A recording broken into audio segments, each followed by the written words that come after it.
Would you ever go to a sleepover at someone's house who you barely knew? And would you expect that sleepover to turn fatal? If you're asking yourself these questions, this is the case of Tamala Horsford. If you want to know more about this case, please continue watching.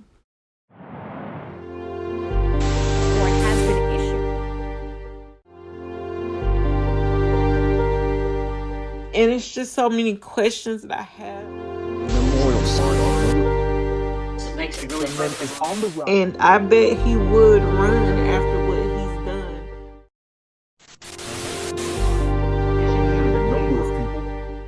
The FBI is offering a reward. What was the order of events? Never stop looking. Police are now questioning a number of people. Tamala Horsford was born on October 10th, 1978, which at the time of her death would have made her 40 years of age. She was known to those who knew and loved her as Tam. That's the nickname everybody gave her. She had a stepdaughter who came from a previous relationship or marriage of her husband, Leander Horsford. And on the date of her death, which is listed as November 4th, 2018, there were some strange things happening at the home. One of the strange things was that the owner of the home, her husband and his friends were supposed to go out or go somewhere else and watch I think it was the Super Bowl party, and the girls also wanted to watch the Super Bowl party. So since the men were staying in or at the house as well, they decided, we'll go down to the basement and you guys can take the living room and the upstairs area. That way we won't be in your way, and vice versa, you won't be in our way. Now, at the time of this slumber party, it was the owner of the home's birthday, and she had brought some tequila, and it was an expensive bottle of tequila from, I believe, a cruise or a trip that Tam had went on.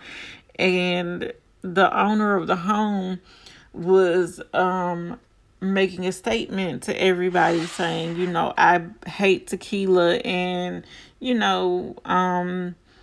she then stated that Tam was like, okay, even though it's a good bottle of tequila, no problem, I'll drink some and whatever.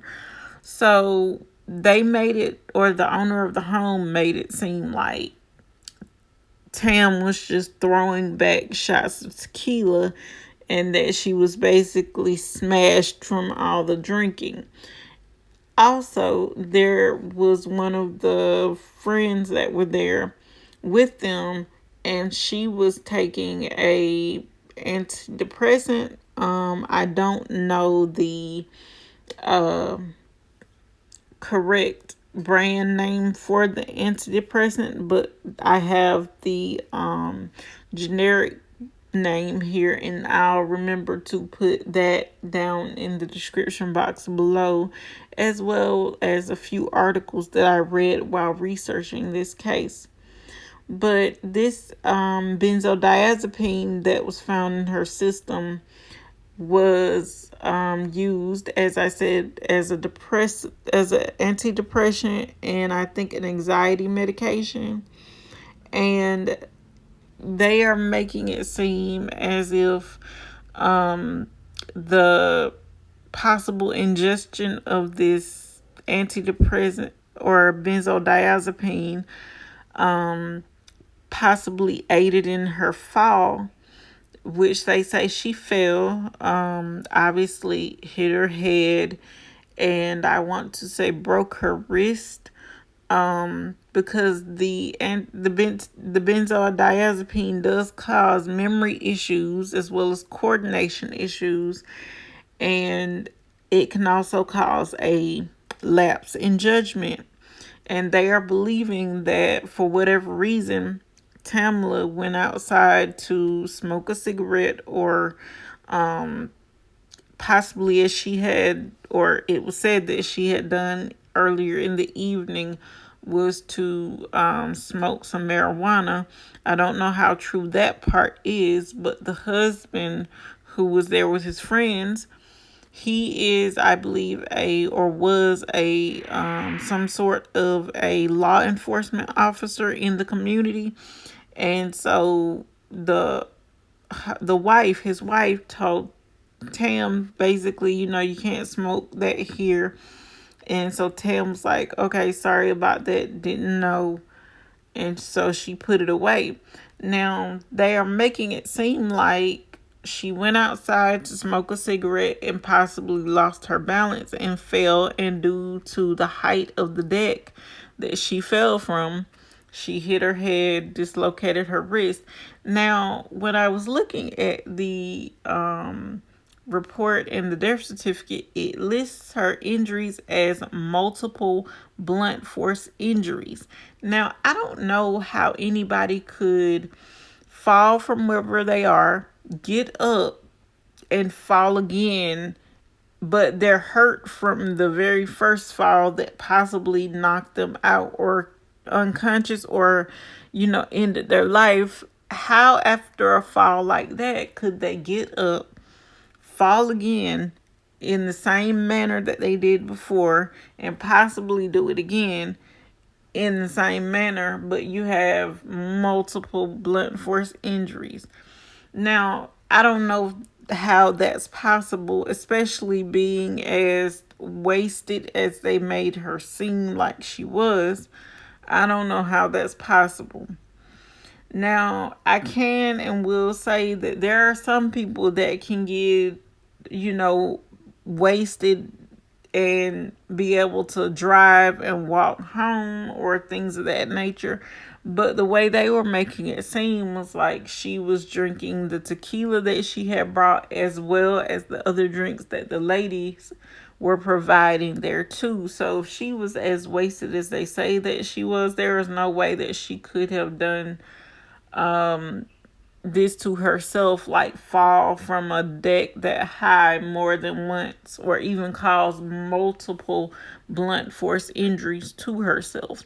Now, I believe that someone, whoever this person is, man, woman, or whatever, gave her a drink other than the tequila that she was drinking, and it was spiked with one of those antidepressants. And depending on the type of antidepressant or benzodiazepine, you will be sleepy for the first couple of times that you take that medication, and you'll be out of it. So I don't know anybody that could function well enough to take an antidepressant and not be sleepy, and then go outside to smoke a cigarette or what have you, and fall over like she did. I believe that someone either pushed her over that deck or somehow got her down into the grass, where she was hit over the head with an object and she was left there to die.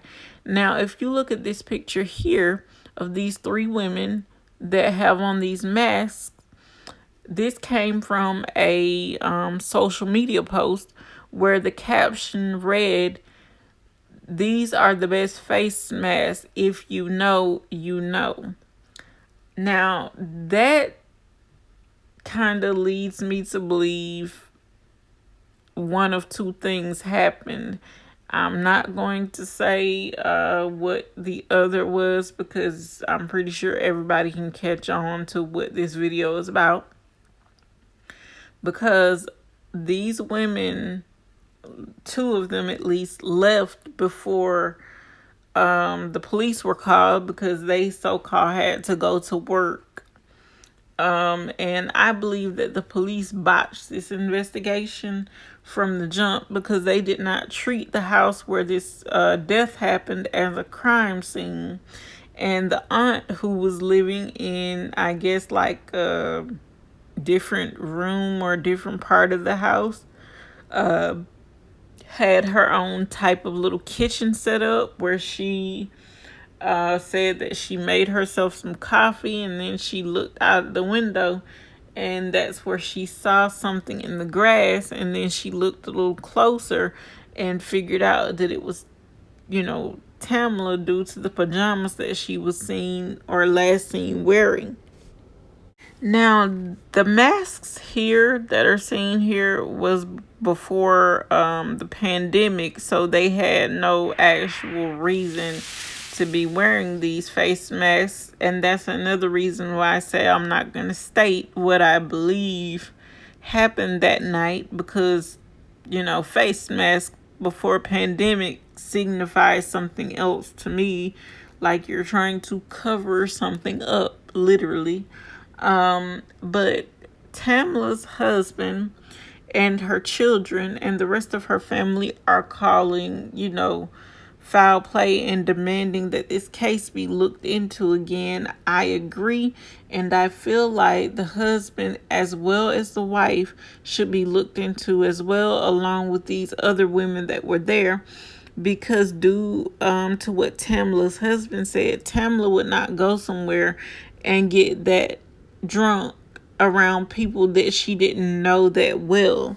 And I can believe this because a lot of people are like this. If they don't know you well enough, chances are they're not going to get drunk to where they can't remember something that happened or even defend themselves. So I don't believe that she was as drunk as they're making her out to be.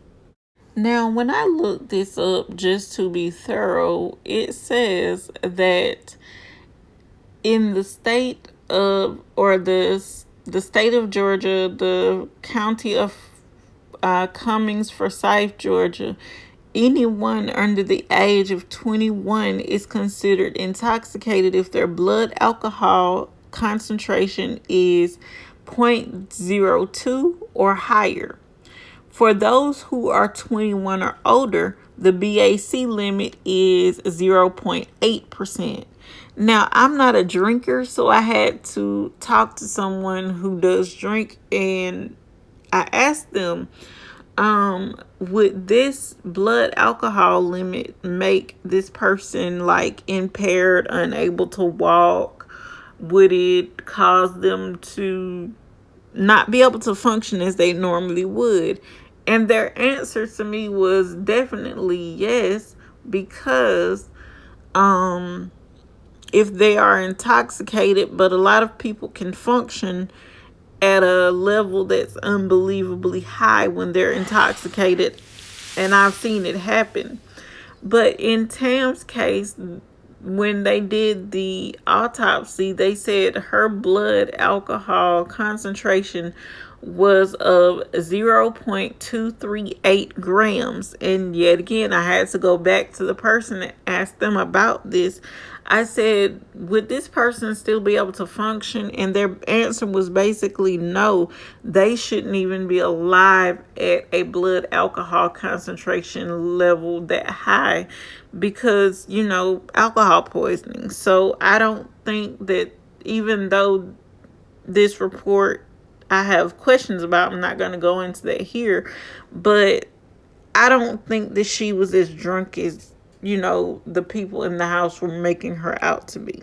Now, the place that I'm speaking of is I'll say predominantly or almost all white county, and I'm pretty sure that if history is recorded well enough and some people's grandparents and great grandparents are still alive, chances are, if they are a person or a family that does not like anyone that is not of Caucasian descent, they probably did not really care for African American people that well, and some of them, like their great great grandfathers, probably were a part of a certain group that used to terrorize black people decades ago and probably still do to this day. And I was thinking that maybe that could have had some involvement in her death, or I'll say that group could have had some involvement in her death, which I hope not. But sometimes you have to look at the ugly parts of some things, even if it is true or not, because like I say all the time in these cases now, a lot of these cases, if you look hard enough, there may be some absurd things in cases, but a lot of times the absurd things are true. Even though they sound strange in nature, they can be true and sometimes are true. And I think this might be one that might be strange but true. And it is mighty funny that the owner of the home said that they did have cameras, but the part that records photos and video, they didn't have of her going in and out of the house to go on the back patio to smoke a cigarette or whatever she was doing out there. They only had the time stamps from when the door opened and when it closed. Now, I don't know any homeowners who's going to have a camera system like that and not make sure that it's always properly functioning, because that's what you're supposed to do when you have a security system of any type. You're supposed to make sure that it is always functioning, always ready to record a video, a snippet, a clip, or something to see who is coming in your house, who's leaving your house, whether they entered with or without your permission, or with or without your knowledge. Now, like I said, these things may sound a little strange, but I think that if the camera system could have picked something up, it probably would have showed what happened to her in her final moments. And this is also why I believe the camera system might have been tampered with to help cover up who possibly did what they did to lead to her death. And, like I said, a lot of these things that are mentioned here are not fact. They are just my opinion as far as who was involved in her death and the fact that her death was not an accident. Because believe it or not, although a lot of these things are, just opinions, they could possibly be true or could lead to who, or what happened in her final moments or who was involved in her death, because her family, as they should, are now having the case re-examined, because they on this report that I have are listing her death as an accidental fall, which I do not believe. I don't believe it, and I never have and I never will. You can't pay me to believe that someone who went to a slumber party and didn't know these ladies very well got just blackout drunk to the point where she couldn't even be functional, let alone breathing, after a blood alcohol level that was higher than many people grouped together. I'll just say that. To the point where it led to her death. You can't pay me to believe that. But as a lot of people, one person in particularly always reminds me, the truth can be stranger than fiction. So it's possible that it happened, but all signs are pointing to foul play from what it seems like to me. That's just my opinion. But now that her family has taken over the case, I hope they can find the closure and justice that they need as a family, and hopefully she can rest in peace. But unfortunately, guys, that brings me to the end of today's video. If you liked today's video, please don't forget to leave me a thumbs up. Please don't forget to leave me a comment down in the comment section below. And if you are not subscribed before you leave, please make sure you subscribe because it helps me out so much getting out videos like these, and it helps the channel as well. And until next time, guys, thanks for watching, and I'll see you on the next one.